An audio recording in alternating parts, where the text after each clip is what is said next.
Come ride the little train that is rolling down the tracks to the junction. Forget about your cares, it is time to relax at the junction.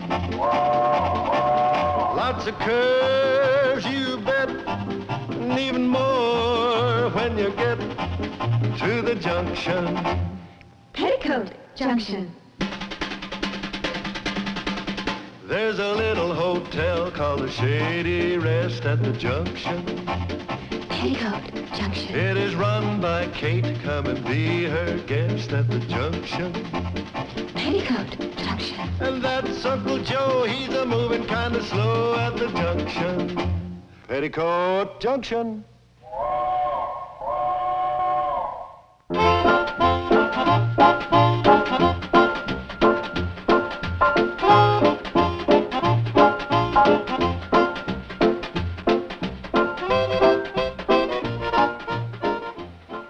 Boys, how are you? Well, hello. Hi. Kate, this is going to be the smoothest ride to Hooterville you ever had. You mean we aren't taking the Cannonball? What took you so long, Kate? I was finishing up my shopping list. Kate, we got a schedule to maintain. Well, so have I. Supper schedule. Which do you want to maintain? Chicken and dumplings? And blueberry pie? Oh, I gotta get this thing fixed. It keeps running fast all the time.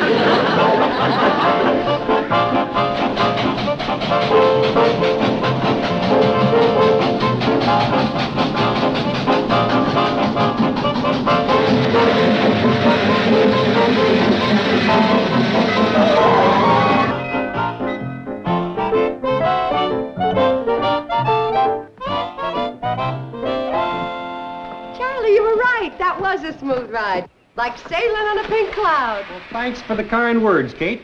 You figure to get your shopping done by the time we get this pink cloud turned around? Well, I should say. I can't wait to get aboard. Hey, look.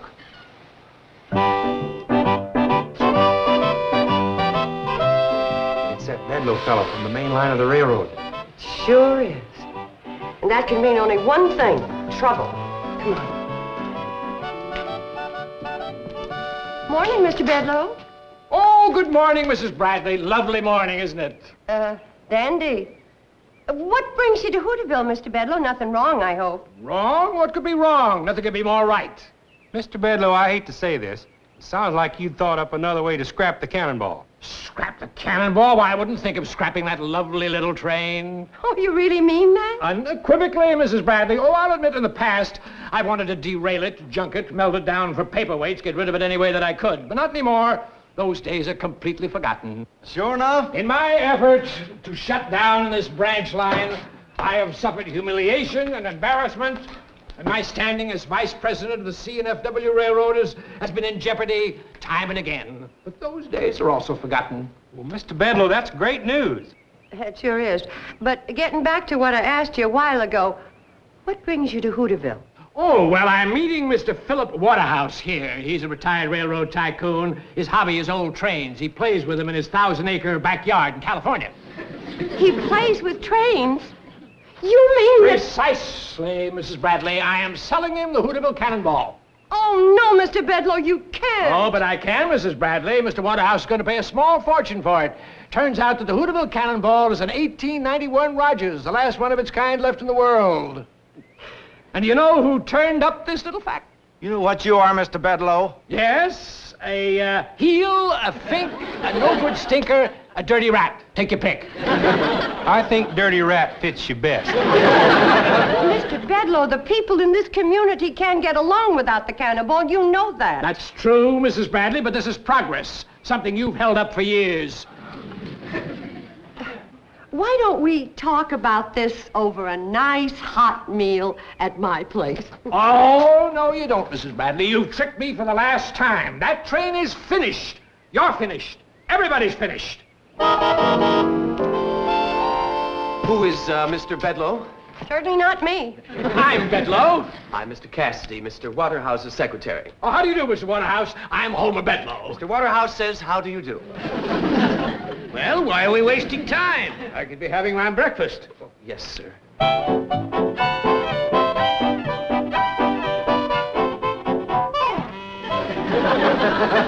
Now, let's see what's on your diet this morning, sir. Probably nails. Dried figs, sir?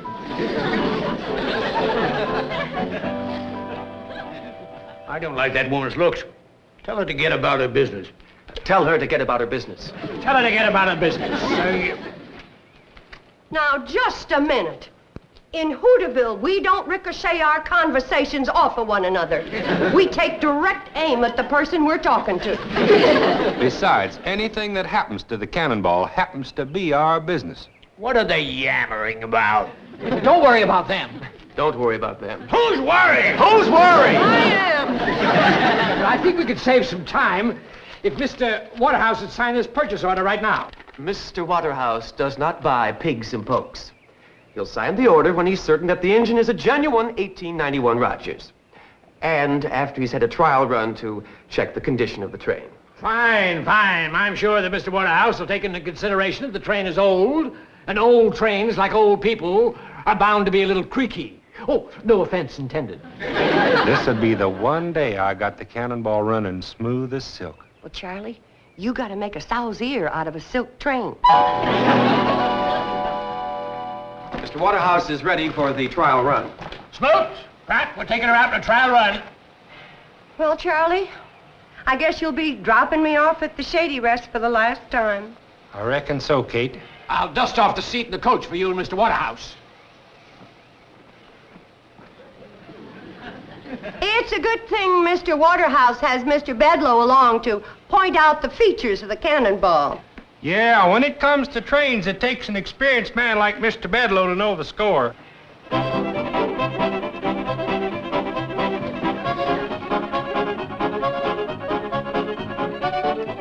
Kate, I don't want to see the Cannonball sold any more than you do, but my pride's at stake. I got her purring like a kitten. Well, she better start spitting like a wildcat, or we're gonna start eating like pigeons. You're right, Kate. I've got the seat all cleaned off for you, Mr. Waterhouse, all set to get aboard. Mr. Bedloe, I don't see why you feel it's necessary to come along to point out the features of this train to Mr. Waterhouse. Features? What features? Mr. Waterhouse has been a railroad man for 50 years. 51. I think Mr. Waterhouse is capable of determining the condition of a train without your help. But now, wait a minute. Mr. Waterhouse does not need a nursemaid. Now, you wait here till we get back. I know more about trains than he'll know if he lives to be 100.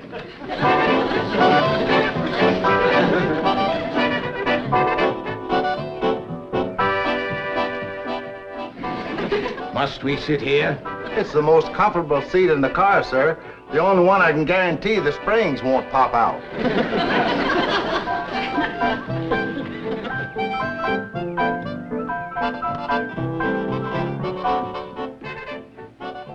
What's the matter, Sonny? You lost?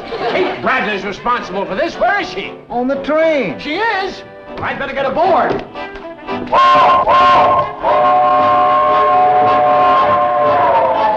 Mr. Waterhouse, she'll trick you. Wait!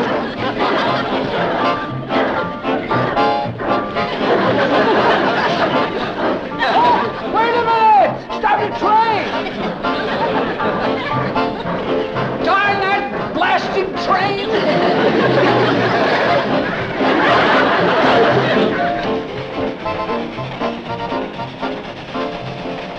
What is that woman doing? I'm tying myself down for the train ride. You gentlemen better brace yourselves. I never heard anything so ridiculous in all my life. You never rode on such a ridiculous train in all your life.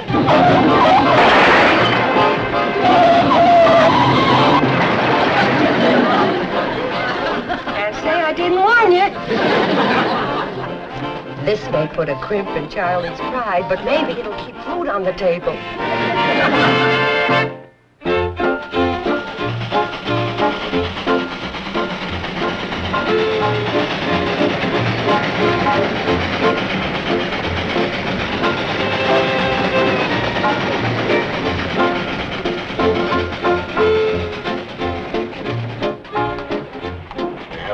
How long are we gonna wait? You made a suggestion a few miles back that Mr. Waterhouse thought was a good one. Thank you, sir. I thought it was a good one, too. You said you would signal the engineer to stop the train so Mr. Waterhouse could see how the brakes worked. I sure did say that. Well, what is the matter with that engineer? Is he asleep? Give him the signal again. He got the signal the first time. The brakes are on now. We skid pretty smooth, don't we? Those brakes will take a hold just like that as soon as we hit the upgrade across the creek. Are you keeping a list of all these defects? I certainly am, sir. Do you hear what I hear? What is it, Kate? Listen. I think the Cannonball's trying to tell us something. By golly, Kate, you're right. Trying to tell you what? That another one of the wheels is out of whack. You see, Charlie heard it too. And by some miracle, he's managing to stop the train. We're lucky she's pulling up lame right at the Cady rest. Well, I declare! What a fortunate coincidence!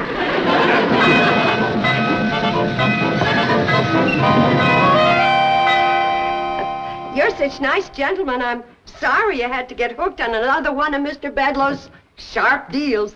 Oh, nobody sharp deals, Mr. Waterhouse. Why, the condition of this train has made him very happy.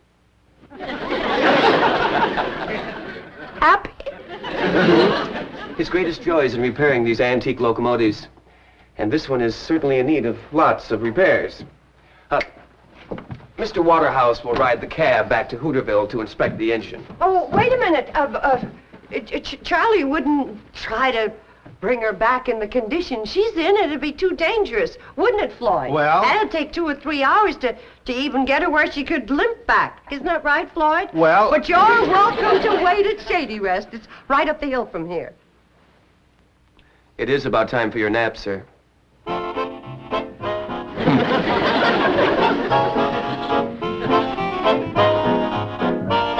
That was a close one. I nearly lost him. Now then, you and Charlie sneak off on your run to Pixley and back. I gotta have time to pierce that man's meanness. You'll need an elephant gun to get through that hide. I got a hunch about that old saying. They're no bad millionaires, just bad stomachs. Uncle Joe, get up. The train's in. Looks like Mom brought back a couple of guests. Come on, Uncle Joe. Just 5 minutes more, Mom. I promise to get to school on time. Oh, stop kidding, Uncle Joe. We have guests, honest. Well, well. Yeah, well, there we are. Now, we can't exactly make you feel at home, but we can make you comfortable. Do you expect me to stay in this broken-down shack? What is that again, mister? Well, it isn't exactly a palace, but as they say, any port in a storm. Just a minute, Kate. We ain't so hard up you have to humble yourself. Uncle Joe, please. Don't just Uncle Joe please me. I ain't standing by and seeing you insulted by a couple of cheap salesmen with just one itty-bitty sample case between them. This happens to be an attaché case. I don't care if you're selling attachés or electric guitars. Just be sure your broken-down partner here keeps a civil tongue in his head. Tell him to shut up. Please, gentlemen, if you would just step inside. Like she says, sir, any port in a storm. Just a minute, buddy. I ain't heard you apologize to the young lady. You realize you were talking to Mr. Philip Waterhouse and his secretary? Kate, after all I've taught you about spotting phonies, who ever heard of a man secretary? Lots of millionaires have men secretaries. Sure, millionaire. Mr. Waterhouse is here to buy the Cannonball. It's an antique.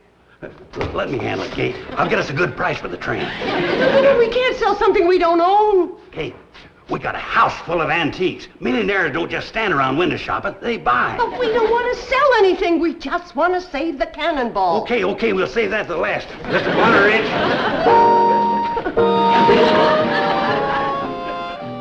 That'll mean canceling a lot of reservations. But I can let you have the whole second floor, Mr. Waterridge. Mr. Waterhouse would like a room where he can take a short nap and wash up. Your wash is my command. It's a little joke I thought you might enjoy. Tell him we don't. We don't.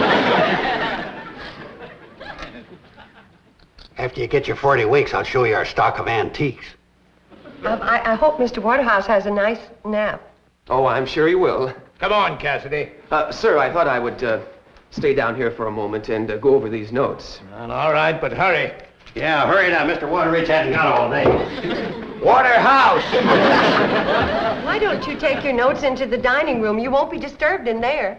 Oh, thank you. I'll be fine right here. I'm gonna go set the table, Mom. You're right. Perhaps I'll have more privacy in the dining room. Billy! Yes, Mom? You're disturbing Mr. Cassidy. I know, but isn't it exciting? And he acts like a college man. Betty Jo, you get the fixin' for the chicken and dumplings. We gotta get going fast. And now to get Mr. Cassidy out of the way so I can have a nice long chat with Mr. Waterhouse when he wakes up. Here you are. Now get going.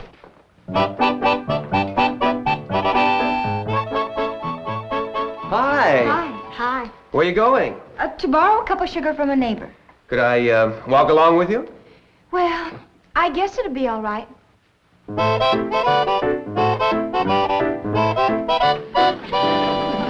Hey, where are the girls headed with that male secretary? To borrow a cup of sugar from one of our neighbors. Well, our closest neighbor's 5 miles away. He's gonna find that out. Hey, Kate, what happened to those price tags we had left over from the rummage sale? I'm gonna make everything look like it's for sale. I'll mark it clearance, 40% off. Uncle Joe, please settle down and listen to me. Kate, this is no time for chit-chat. There's a rich man upstairs. Don't you know what it means to be this close to millions of dollars, maybe billions? He's rich. Well, with all the genuine antiques we got around here, he needs us worse than we need him. Cassidy! Coming, Mr. Waterrich. He wants Cassidy. Who's Cassidy? His secretary. I'll go fetch him. Kate, you can't keep millionaires waiting. Cassidy! Uncle Joe, please find Mr. Cassidy. Mr. Waterhouse wants him. Well, he just went... Please hurry, Uncle Joe. Mr. Waterhouse, the poor old thing, is helpless without his secretary. Helpless, am I? Well, you can just tell Cassidy that I don't want to be disturbed. It worked. Now, if I just have time to fix the chicken and dumplings, I'll be able to tame that lion. I never saw a lion. Your chicken couldn't turn into a lamb. Lion, chicken, lamb. That's pretty good, Betty Jo. And I'm only a teenager. Oh, but believe me, Mr. Travers, nothing can keep this sale from going through. Or they're out in a trial run now when they get back. Oh, no, Mr. Travers, there's nobody on the train with him except Kate Bradley. Oh, Mr. Travers, Kate Bradley's no match for Mr. Waterhouse. The only way she can talk to him is through Cassidy. Nothing can happen. No. That's right. Well, goodbye, Mr. Travers. Ooh, better get out there right away.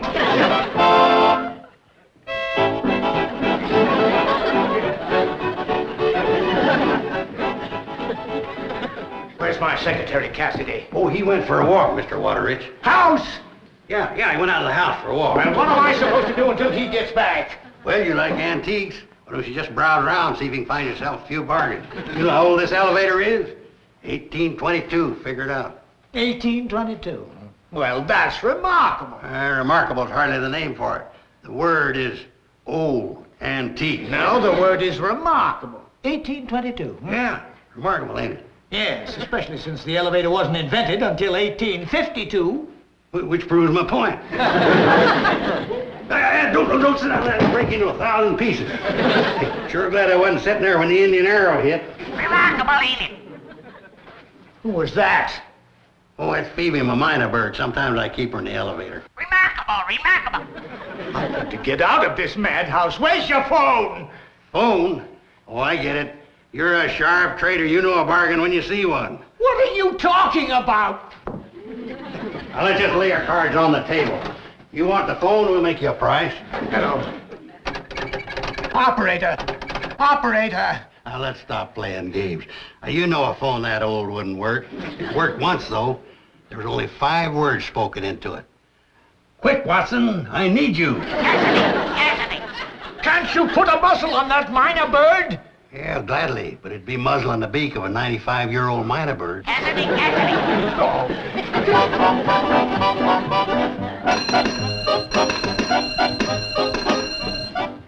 Now, you let me tell you something. So you're probably wondering about the chipped edges on that tray. Well, you know how it is when careless Indians shake ashes out of their peace pipes. He hasn't got a chance. Now I'm going to show you what I really think of your antiques. Well, of all things! How dare you break that ashtray? That's my personal property. It's all right, Kate. Mr. Waterrich was just having a little fun. Well, he's going to have a little more fun cleaning it up. What? You get down and clean up every one of those pieces. Kate, you can't talk that way to millionaire. I could talk that way to a spoiled child, and that's what he is. Now, you listen to me. Yeah, you better listen to him. You shut up. You bet I will. You think you've been fooling me with your cheap schemes to keep me from buying that train? You can't fool him, Kate. He's brilliant. Don't you think I know why you sent Cassidy away? So you could cry on my shoulder with some sad story. He don't like sad stories. Hey, did you ever hear the... Shut up! Listen to me. It's true, I schemed. But I could have staked my life that you had a spark of decency in you, and that maybe somehow I could show you how important that train was to us, while to you it's just another toy.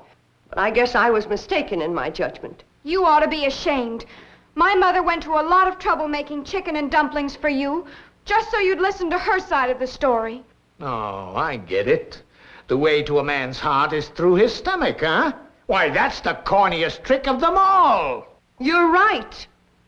I should have known you didn't have a heart to get through your stomach, too.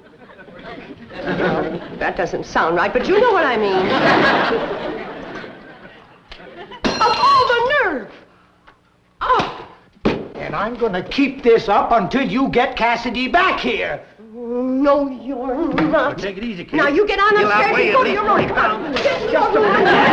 Old man. Until you promise to act like a grown-up. Give it to him, Mom. Now, I'm going to lock you up there till you promise to behave.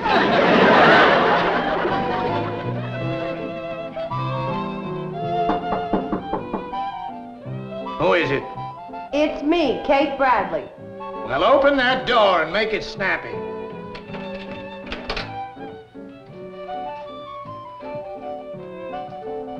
So, you finally decided it was safer to let me out, huh? The only thing I decided was that even a cranky, crotchety old man can get hungry. Eat. I wouldn't eat your cooking if I was starving. Now, you eat everything on that plate to the last morsel. Or so help me. I'm going to turn you over my knee and spank the daylights out of you. And don't think I can't do it.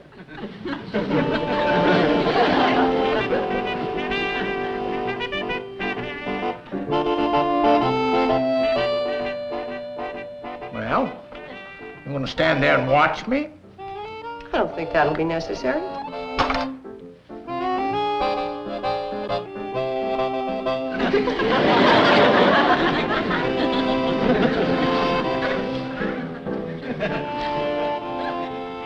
When you're finished eating, you'll find the price of the plate marked on the bottom.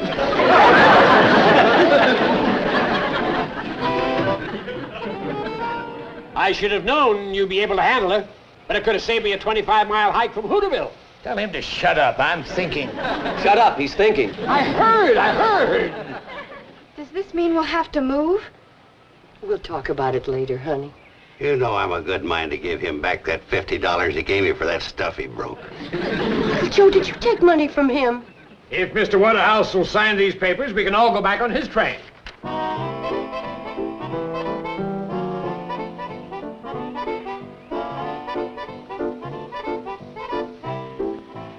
Mr. Waterhouse examined the train thoroughly. The engine is an 1891 Rogers. Yes, authentic in every detail. Mr. Waterhouse is looking for an 1890 Porter. What? But you both... And tell that scoundrel Bedloe I may have him arrested for fraud. Good idea, sir. But Mr. Waterhouse, Mr. Tell him to shut up. Shut up. Well, we better get out of here before he tries to sell me the Brooklyn Bridge. Bye, Mrs. Bradley. Bye, Mr. Waterhouse. Tell the others goodbye. Goodbye. Did you hear that, Kate? We're still in business. How do you like that, Bedloe? Trying to skin that nice millionaire. I gotta learn to have more confidence in my first impressions.